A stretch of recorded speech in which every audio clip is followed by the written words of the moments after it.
Fini le stress, comme vous pouvez le constater, il y avait beaucoup plus de peur que de mal. Voilà.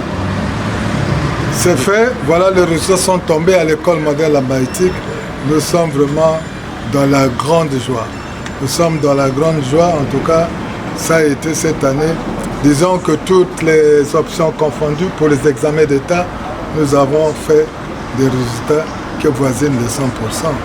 Nous avons eu au bac A 100%, au bac D 90% et le CEP 100%. Ça devient comme une tradition au niveau de notre établissement. Chaque année, nous avons des résultats qui avoisinent les 100%.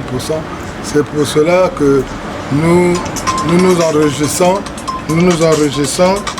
Et c'est en cela que, suite à ces résultats, que nous disons que nous faisons le minimum pour instruire les enfants. Voilà. Le secret, c'est notre cadre théorique de référence. Nous avons un cadre théorique de référence précis qui repose sur deux principes fondamentaux. Le premier principe a trait à la loi numérique, à la loi des nombres. Moins d'enfants, mieux ça vaut. Mieux vaut avoir moins d'enfants bien formés que d'en avoir beaucoup mal formés. Ça devient comme un refrain auprès des parents qui nous connaissent. Voilà. Et il y a le deuxième, c'est un principe sélectif. Nous y croyons. Voilà. C'est-à-dire que lorsque la quantité d'élèves augmente en classe, la qualité diminue. Et vice-versa. Voilà, c'est l'un des secrets, mais c'est un principe théorique qui fait partie de notre cadre théorique. Il y a un deuxième principe qui a trait à la loi numérique, à la loi pédagogique. C'est un principe qui ne privilégie pas seulement le programme officiel, mais on ajoute des activités didactiques répétitives imposées par la longue expérience de président de la commission pédagogique que je suis. J'ai commencé quand même l'enseignement en 1969. Je ne suis pas d'aujourd'hui, je ne suis pas de votre génération, je suis le journaliste. Voilà.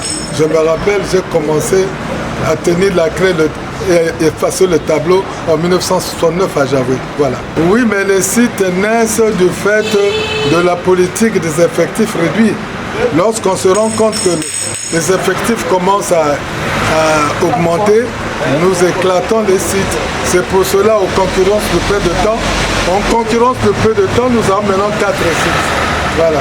Lorsqu'on constate que la troisième a déjà 15 élèves, on dit bon voilà, il faut chercher un lieu de duplication pour essayer de décongestionner les classes pédagogiques. Et c'est comme ça que les sites naissent.